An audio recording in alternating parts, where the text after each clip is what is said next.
All right. Okay.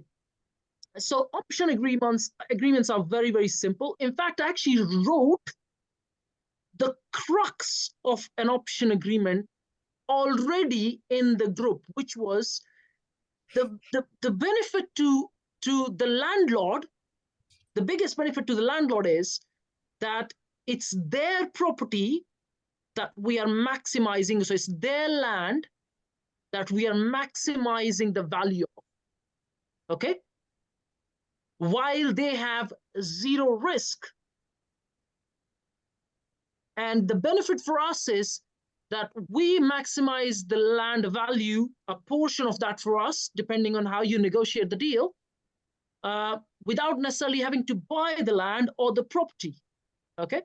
And we only pay £1 for the option agreement. In some cases, the landlord might turn up and say, you know, I want 5, 10 grand, 20 grand. That's normal. Okay. But our aim is to negotiate that at £1. Okay.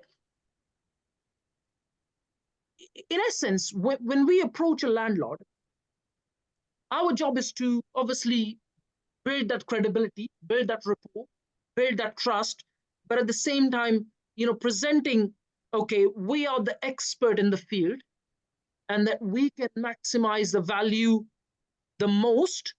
And that means that you will get the most price for it when we close the deal. That means when we do get the planning permission. Okay. Yes, you do have to, you do your appraisal, reverse engineered appraisal, which I'm going to show you next week. And within the appraisal, one of the important things is coming up with the value of the land or the property. Okay. So when you reverse engineer an appraisal, you start with the GDV. Okay. So you do your, you know, research to what the per square foot value of the region is of a new build, and you work your GDV out. You first go and first check the property closely, and you check how many units you can potentially get. You work out the GDV, and then, you know, you minus all the costs. That's your build costs, your professional fees, your SIL, your S106, your social housing factor if it's more than 9 units. I don't know if you guys know these things. So if you're more than 9 units, the social housing kicks in, which means that some of the units have to be provided with almost no profit. And we have to look at the SIL, which is like a tax. I can't remember the full form of SIL. It's the levy, what's called infrastructure levy. Infrastructure levy. Yeah, exactly. Yeah, I've got the full form. But SIL is something you have to pay.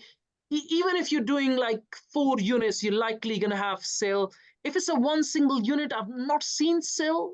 I've personally not seen it. Maybe there, but you still have to always check what the SIL is. Let me share with you a story where someone didn't check their SIL, and they ended up eventually, they agreed on the deal, legal signed, bought the property, realized £83,000 SIL, wiped out almost 40 to 50% of their profits. Okay, so please don't get into a deal unless you've done your due diligence. Please go ahead, John.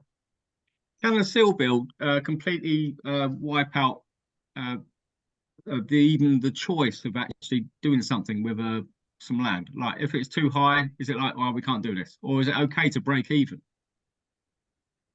What do you mean break even?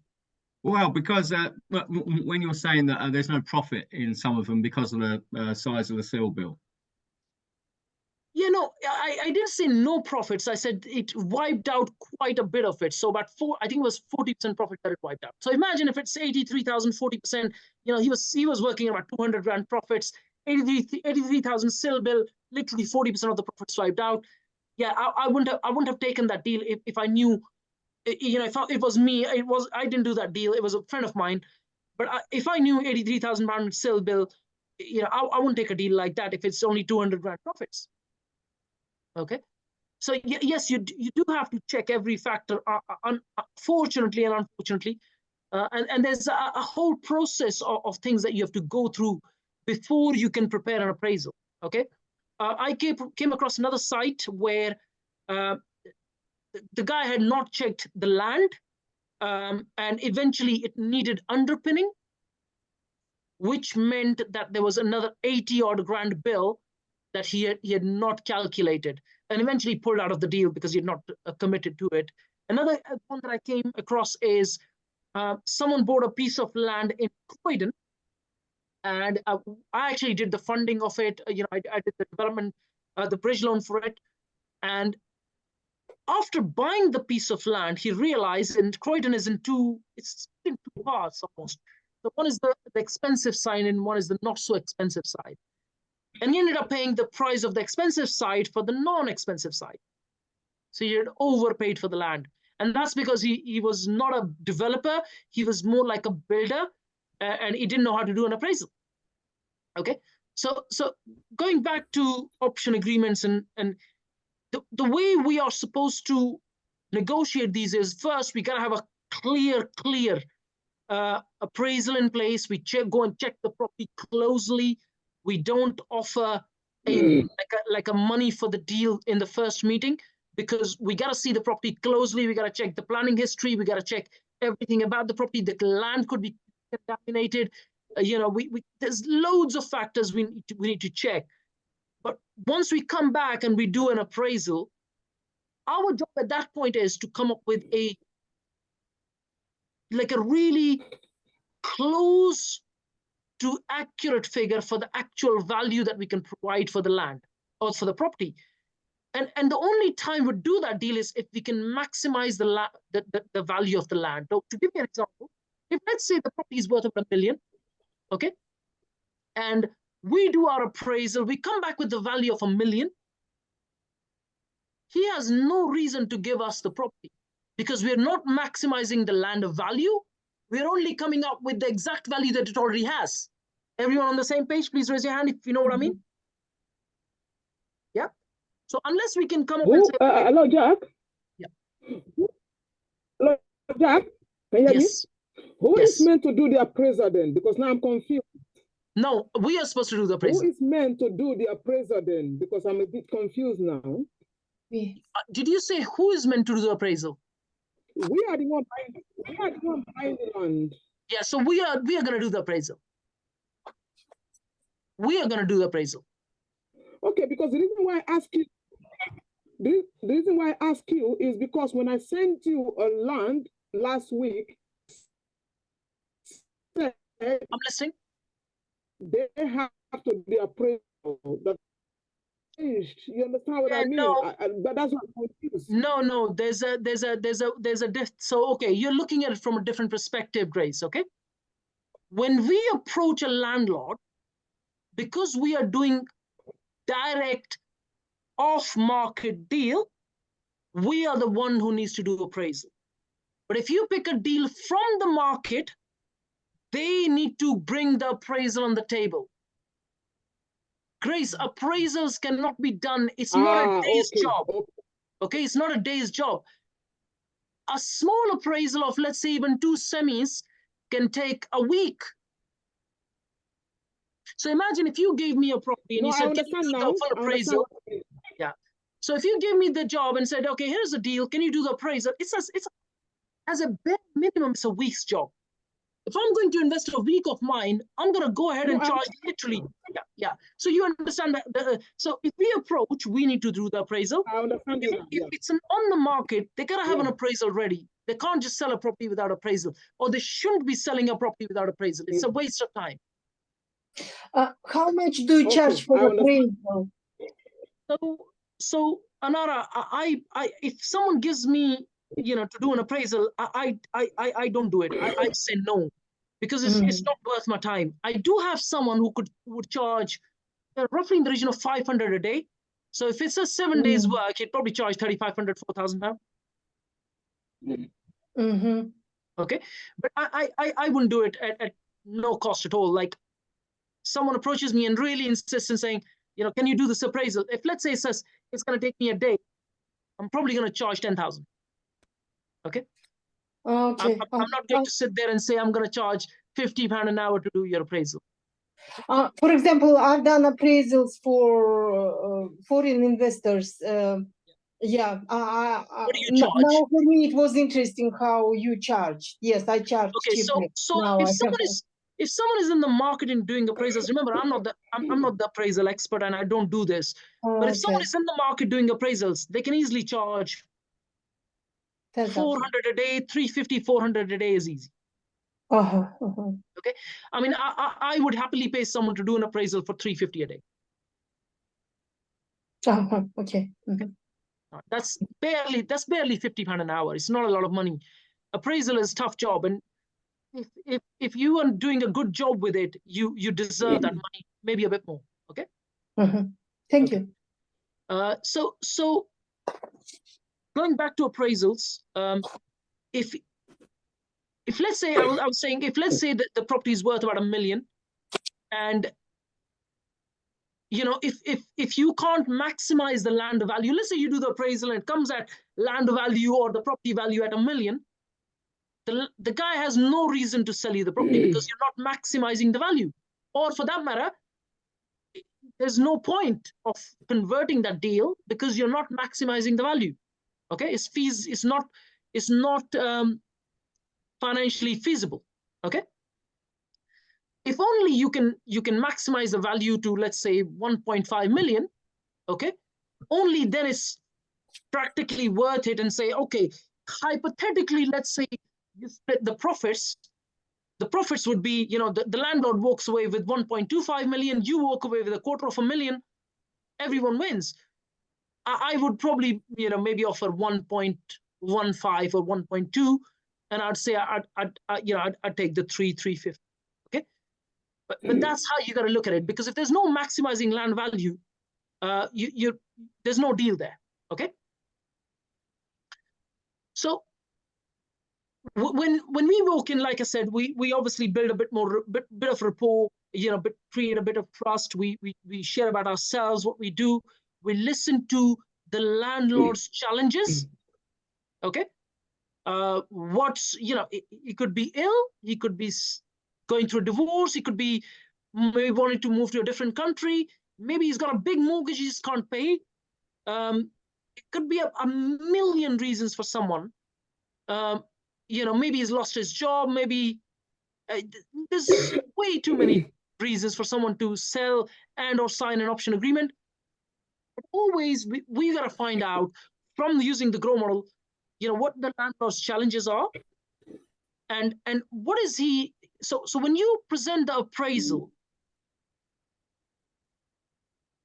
it's almost like, okay, your property is worth, let's say, market value 1 million, let's say, hypothetically at this stage in the context. We can propose you 1.1, 1.15, something along the lines, and then he can see, okay, not just that I'm getting my market value. Remember, most people are selling below market value at the moment. 5-10% discount is common. Not that she is getting market value. They're now able to maybe achieve another 10, 15, 20, even sometimes 25% more than the market value. Okay. Remember, irrespective of how much you use GROW model, irrespective of how much rapport you build, irrespective of how much emotional button you know where it is, someone is only going to agree when they can see a clear, objective benefit of you proposing. Remember, you could be competing with another developer locally. Okay, so they got to see a clear, objectively being able to prove on paper that here is a big benefit for you. Okay, but for that he has to wait, and the average waiting time, and a lot of people talk about this, you can get a planning permission in 3 months. That's not on-ground reality. On-ground reality is more like anywhere between 6 to 24 months, depending on the complexity of the planning permission. If they're going to reject it, and then you have to appeal and so on and so forth. There's a bunch of reasons, right? A good practice normally is to take the option agreement anywhere between 12 to 24 months. I would say stick to 24 months. Okay, because that gives you enough time to apply for planning permission. If it gets rejected, to appeal, and then fight with the planning officers, and some of them are old school, and they're not on the same page as we look at life and the world. Okay, so, but like I said, our job is to first build rapport, credibility. Second step is to prove on paper that there's a clear benefit for the landlord. And then, yes, there is some benefit for us. And then we agree. And then not just that we agree the option agreement, that it is registered. That means you get it done. You go through legals, you get because remember, if you take an option agreement and you don't get it registered, the guy could sell his property without your consent. But if it is registered, then he cannot sell the deal without your consent. So the deal has to be legally registered on the title. Okay? That means you have interest with a couple of forms that get filled by the legal team. And then you know, yes. Are you talking about lease option, right? We're talking about option agreements, not lease. No. What's the difference? I mix them. I'm sorry. I So thought you're lease, talking about lease. No. Lease agreements are normally based on, for example, commercial properties. Okay. Or sometimes on residential. So I'll give you an example. Okay? One of the hotels is on a FRI lease, which is fully repairable and insurable lease for 5 years. Okay. If a lease is less than 7 years, it doesn't get registered on the title. If it is more than 7 years, it gets registered. So they have the property, they pay for everything, maintenance, insurance, everything. Okay. And then 5 years later, we have the right to, depending on how the lease is structured, we have the right to not renew, or some leases are renewable leases. And then how it applies to residential is that you can take a lease option on a property. It's more like a delayed completion. They call it lease agreements. I don't know why they call it lease agreements. It doesn't make sense to me. But it's more like a delayed completion where you control the property for a certain period of time, and then after a certain period of time, either 2 years or 5 years or 10 years, you actually have the right to buy that property. Okay. I have not done I've not done a residential lease or a delayed completion, but I've got hotels, so I've got FRI leases in place. Okay. So going back to option agreements are practically what they say they are. They are options to buy a piece of property, either a land or a large detached house or conversion or whatever, a piece of commercial to resi or whatever. And then you have the option to exercise buying that property or selling the option agreement. It's an option. Okay. And you'd only buy it if you want to develop it yourself. If you want to trade your space, then you just sell the option agreement.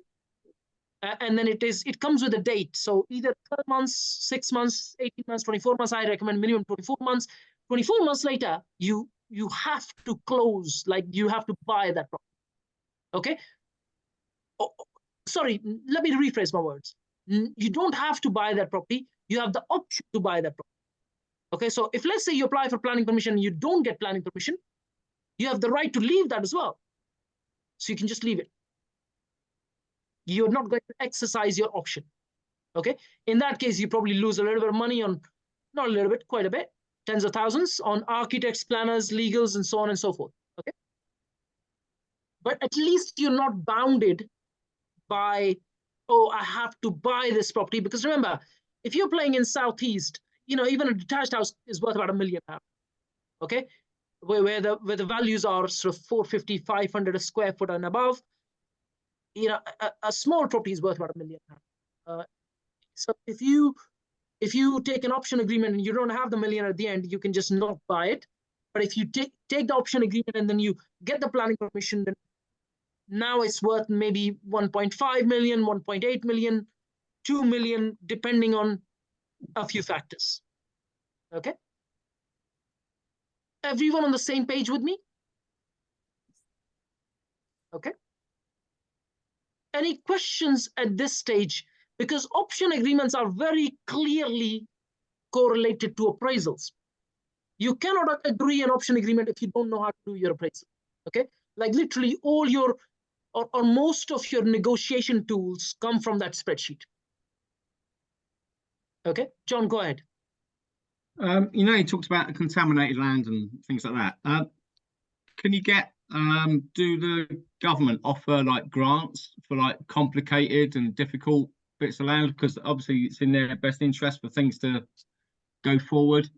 And it's a good question. It's a good question. If I was you, I would check it on Google. I don't know the answer. Okay, I would say there should be, and I'll tell you why. Because if you do come across a contaminated land, quite a few of them are from World War II times with artillery in the grounds. Artillery, yeah. You do come across sites like that, yes. So I would not be surprised if there's a grant available to clear that contaminated land. I wouldn't be surprised. So maybe a good question to check on Google. Okay, I've not come across a situation where someone has applied a grant. Okay, contaminated land, there can be many reasons. You know, Japanese knotweed, you know, a site very close to a garage, a petrol station or whatever. There can be many reasons for a contaminated land. I knew someone who paid 300 grand for a site that was Japanese knotweed issue, but he knew and he had prepared. No one bought that piece of land purely because of that issue, but he bought it because of that issue because he knew how it was gonna. Yeah, there's a guy I knew about 5 or 6 years ago, and he only wanted problem sites.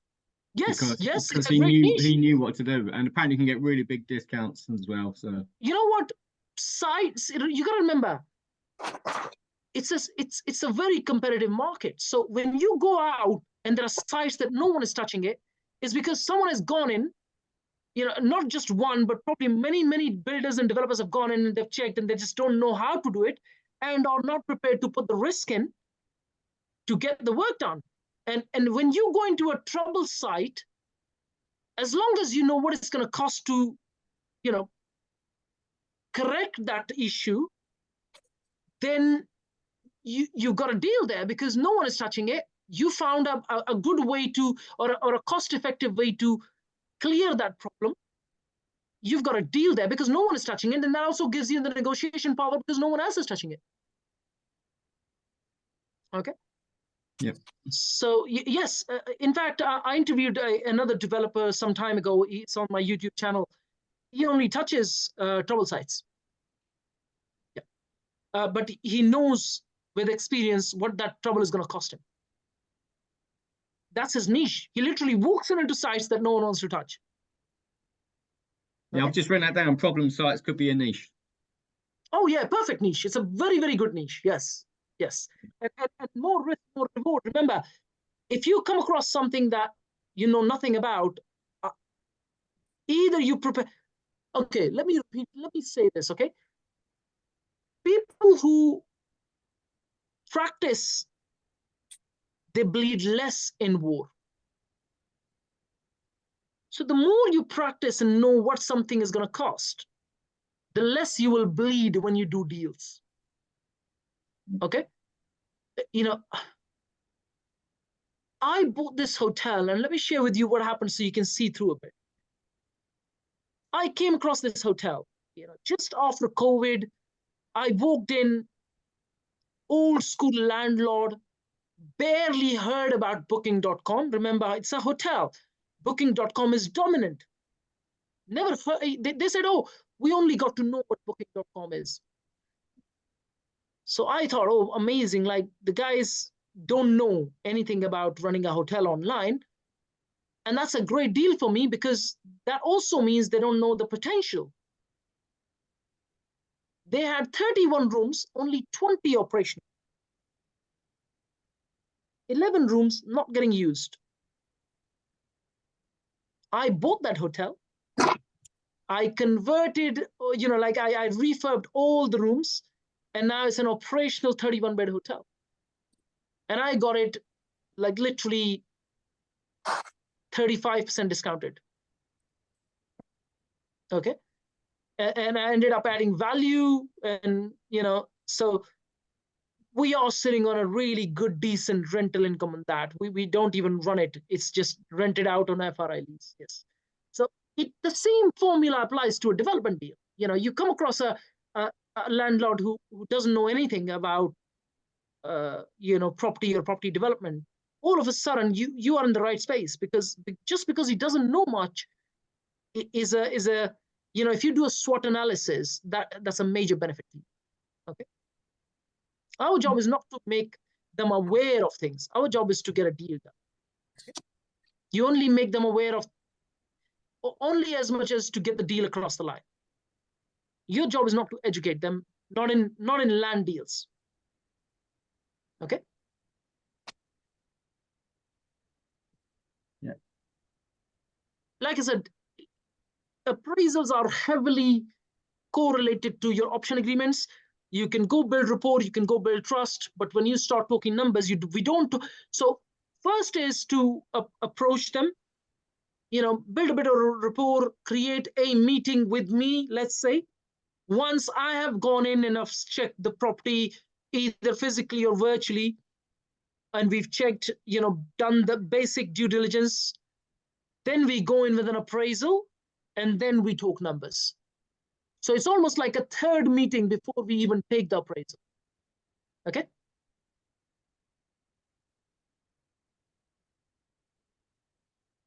Any more questions?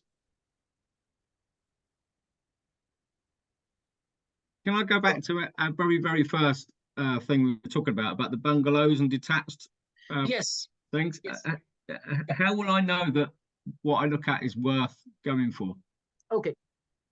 Let's say you're walking down the street and you come across this really large detached property, bungalow, detached property, whatever it may be. Bungalows in most cases, because the per square foot value, when you measure a bungalow, normally bungalows are, they're not most effective use of space. Okay. But when you look at townhouses, they are. Yes. So there are a few more floors or whatever. And normally bungalows are on, normally, not all, we're not talking about the exception, we're talking about the rule, is on larger pieces of land. So it's not the most effective use of the land in and itself. Okay. And going back to your question, if let's say you walk down the street and you see a bungalow or a really large piece of land, corner plot or whatever, and you walk a bit further down and you see on a similar size or same size or even a slightly bigger size, you see multiple flats on the same road, or maybe a road next to it or a road behind it, for front, back, whatever. Because there's precedent set in the region, the likelihood of, if you were to go and apply for multiple flats, the likelihood of it getting accepted is pretty high. The average price of flats here is like 154. And yeah, so it doesn't work. Yeah. That's exactly why it doesn't work. I'll give you an example. We sold a penthouse for just shy of $500,000 in Wembley. Okay. Now, if you look at penthouses close to Wembley Stadium, some of them are being sold at £1 million. Okay. Yeah. So remember, when you are developing or maximizing the value of a deal or land, if, like I said, it doesn't reach the 300 a square foot value, you just don't have enough profit margins to play with it. The only choice in that space that's left is that you find something that's run down, you do it up, you sell it. And not just do it up, but maybe extend it if possible. So if you come across a bungalow and, if you can extend it to the top, maybe another floor, making it more like a normal house with an extra floor or whatever, and you extend it at the back, side, front, wherever you can extend potentially. Some of it will be permitted development, some of it may not be. Look at the properties on the left, the right, few streets up and down. You get an indication of what you can do with that property. You just add quite some, you can take a bungalow for, let's say, Northampton for 250 grand, do it up for another 100 grand, and it still could be worth 450. So you add value worth about 100 grand. You got to remember, if someone is living in London, their mortgages are like 2.5, 3 grand, not central London, just the outer parts of London. Their mortgages are 2.5, 3 grand. While someone living in Northampton, their mortgages are no more than £1,000. So it's almost like you're in that region where, living expenses are lower. So even if you make lower profit margins, you still have the same lifestyle. Yeah. So yeah, every deal is different. What I'm sharing with you is very generic stuff, okay? But the basics apply to every single deal, okay? But every deal's context is different. So you have to appraise the deal, or you need to appraise the deal to be able to see the merits of it. Yeah. Any more questions? Can I ask, I just wanted to check, for example, we are talking about improvement in planning, in town planning. But for example, if you want to get planning, and then if it is like 24 months contract, you can do development also, and then sell as developed, or not? No. You are underestimating the timeline here, okay? So even though it says it takes about 3 months to get planning, those are on ground, not real, okay? No, it's not real. At least up to 12 months to get planning, up to 12 months, and then you have another 12 months to do some development. The answer is yes. The answer is yes. Remember, when I do a deal, okay, and if planning uplifts gives me, so I'll give you an example, okay? Let's say we agree on a deal, market value $1 million, and let's say we can, with planning uplift, raise it to 1.5 million. And of the 1.5, the landlord gets the $1 million for the market value, and maybe gets another 200 grand as the profits from the deal. And I 300. Yes. But if I was to develop it and it's another, let's say 400 grand, I'm likely not going to do it. Me personally, I'm not saying you can do it. I'm likely not going to do it, because to make that 400 grand profit, I could lose 4 deals where I could make another 300 grand profit each. Okay. Because remember, development is painful. Development is time consuming. I am not developing unless I have to. Okay. If you want to, by all means, you're single, you have nothing to do, you want to make tons of money, take all the pressure, by all means. I am not in that space personally. Okay? Okay. So I would leave that profit and just at my home find other sites and make planning uplift gains rather than developing it in itself. Okay? Oh, yes. Yes, if I do come across a deal, Anara, here's a question, okay? If I come across a deal where if I was to just develop the deal and I can make 10 million at the back of it, and it's going to take 2 years of my life, I would probably take it. Because 10 million profits over 2 years is life-changing. Okay. And I'm prepared to take that stress, because now it's 5 million a year. I'm likely going to take it, and I'll tell my family, just survive without me for 2 years. And after that, I would never leave you alone. Okay. So it all depends on where you are in your life and how you think. It's personal. This doesn't have to apply to you. You have to work out what applies to you. Okay? Yes. Okay? It's not for me to say, which deal is right for you. I had Grace tell me here that, I think she sent me a deal, and then maybe there was 100 grand, 200 grand profits in it, and I said it's not worth it. And then she reminded me, she says, Jack, I am not you. Thank you, Grace. So you have to look at things from your angle, not from my angle. You know, like I said, someone approaches me, says, you know, can you do this appraisal? It's going to take me a week. I'm not going to do it. If I'm going to invest a week of my time, I'm going to charge so much money, it's just won't be worth it for him. Okay. While there are guys out there who can probably do it for 300 a day. Okay. So it all depends on you personally, what you want from this business. Okay. Yes. Okay. I hope that answers your question in a generic way. There's no right or wrong, you got to remember. Okay. Yeah, understood. Thank you. Right or wrong is for you to answer to yourself. Your job is to just learn the game and then see how it works for you. Okay. Good. So I can show you. If someone gives me a deal today, okay, and says you can make 100 grand profit from this deal working 6 months, I'm not taking it. Okay. But if someone says, you know what, here's a deal. It's a 6 months job and you can make 2 million or even 1 million. You know, you can make $1 million in 6 months. I'd probably do it. Okay. Probably do it. 6 months, $1 million. I can take that, walk away with that $1 million, and I can, you know, just go and invest into another couple of hotels, and all of a sudden I'm sitting on more rental income. Okay. Again, that's me. That's where I am in my journey, and you're going to go through your journey. So you have to look at things from your perspective. You know, if you're at very initial stages of your journey, you know, even if you make 50 grand in 6 months, that's still not bad money. Okay. Yes. It's 100 grand at the end of the year. That's still decent money. Okay. Yes. Okay. Yes. So it all depends on where you are in your journey and how things apply to you. But going back to option agreements, has everyone got clarity? Yes, Grace.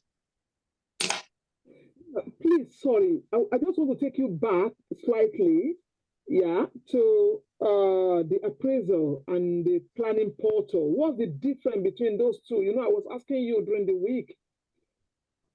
When you say planning portal, what do you mean planning portal? I don't know. Okay, planning portal normally means... Where I look at the appraisal that has been done. No. There's no site to check appraisals. Grace, you have to do them yourself.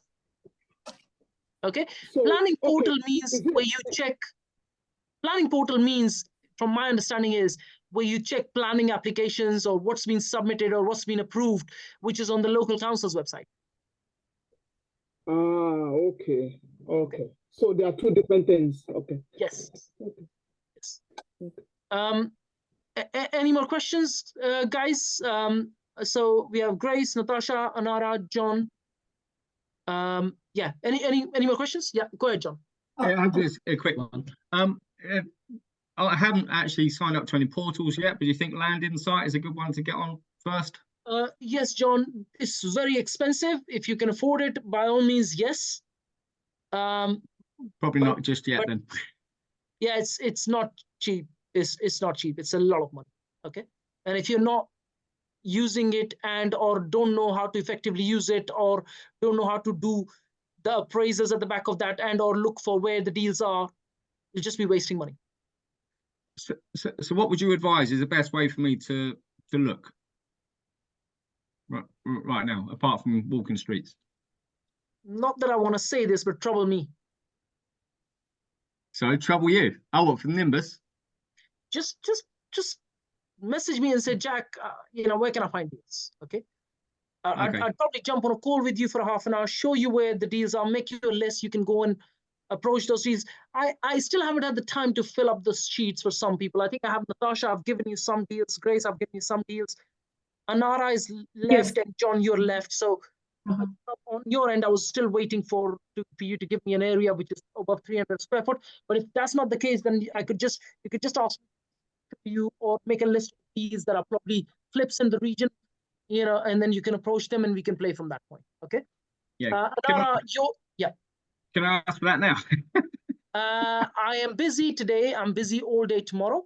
Only that's okay. Wednesday. Yeah. If you remind me on Wednesday, I will give you I will fill up the sheet with you. It doesn't take me too long. I can give you 10 deals in half an hour, 40 minutes. Yeah, that's good because obviously I signed up for this just before I got a 12-hour day job, but yeah, I'm behind. I'm £1,000 behind on my broadband, and I've got to move house and everything else. So yeah, it's It's interesting life now. So life comes in the middle for everyone. yeah, and I am really quite unstressed about it all. Stress management is my major skill. So Good. Good. that's why I'm quite good with it all. Anara, I still need to give you a sheet. I think you're coming tomorrow, right? Yes, I'm coming tomorrow. Are you going to send the link tomorrow morning? No, so it's a face-to-face meeting, Anara. Where? So we are meeting at 10 o'clock in Twickenham. Okay. Starbucks. We'll meet. We'll quickly, chat or whatever, and then we'll go and view and or approach a few properties. Okay. Okay. 10 o'clock in the same coffee shop. The same. No. It's not the same. It's in Twickenham. So okay. You need Twickenham Station. Twickenham Station. 10 o'clock. 10 o'clock in the morning. Yes. Yes, I will be there. Okay. Yes. So tomorrow, not tomorrow, but tomorrow we'll meet obviously. But if you remind me on Wednesday, I'll give you a filled up sheet. Okay. Oh yes. Okay. Remember, guys. Let me share this. Okay. It's a game of learning and simultaneous execution. If you just sit there and learn, you look back 6 months or 6 years later, and you'd still be in the same position. And human brain is very much capable of blaming other people. Okay, I'm telling you today, it's a game of learning and simultaneous execution. If you don't learn and you don't apply, you don't go nowhere. You learn, you'll apply, you lose, you gain, you lose, you gain, but then you hit a big one, and then all of a sudden, everything changes in life. That's the game. Okay? If you have a low risk appetite, you're not going to win big. If you have a high risk appetite, you're highly likely going to hit something very big.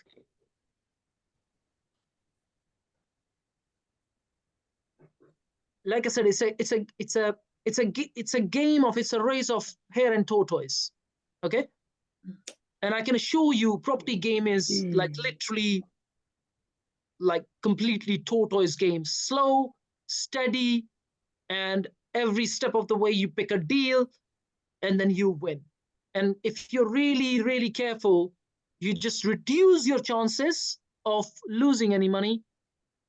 You don't completely ever have zero risk. So there's always some risk involved in it. Okay. Any questions at this stage?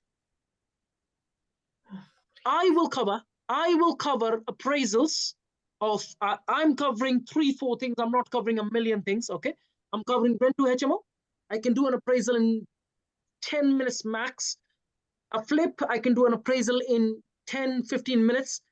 A development, I can do an appraisal in half an hour, basic appraisal, not a detailed appraisal. A detailed appraisal can take 7 days, sometimes 7 months, depending on the complexity and the size of the deal. Okay. There are specialists out there in every large company to do appraisals alone. Okay. And there is a lot of technical work behind doing appraisals for larger sites or even medium sites. But for a single or a double unit, or even for 4 or 5 units, it can sometimes take about a week of because there's a lot of technical things you need to check on site to make sure that, a bunch of things, either it is the pavement, either it is nutrient, ecology, nutrient neutrality issue, or it is, contaminated land, or it is underpinning issues. There's a whole bunch of things that need to be looked at to make sure that the appraisal are close to accurate. Okay. There was a deal that I was involved in. I was operationally involved as well as I was an investor. Initially, the council said, we will get the pavement done. They changed their mind later. We got an email saying you'd have to pay for it. We ended up paying 20 plus grand, 21, 22 grand for the pavement alone. Okay. So there's all sorts of issues that you will come across. That's exactly why contingencies are a part of appraisal. So when you look at appraisal, there's always a 10% contingency that's connected to the appraisal, which you will see next week.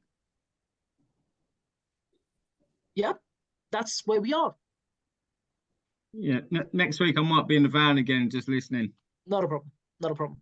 But that's what I'll be covering. I won't be covering a conversion, even though I've done a conversion, but it's very similar to doing a flip.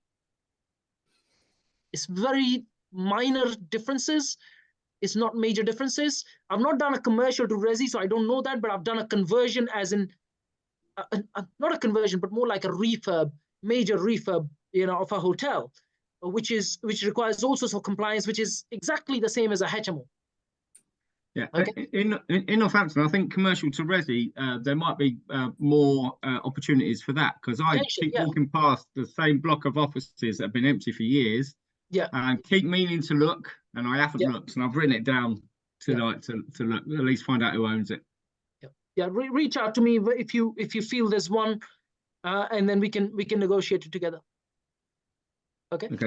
Yeah. Good stuff. If no more questions, I'll see you next week on Monday. In fact, I'll see you tomorrow for those who can make it. Natasha, I guess I'll see you on the 4th, and then I'll be seeing every one of you along the journey. All right. Yes, that's right. Thank you. Have an absolutely amazing day, and I'll see you soon. Okay. Good evening, everyone. Thank you. Bye. Bye. Thank you very much. Bye bye. Thank you. Thanks.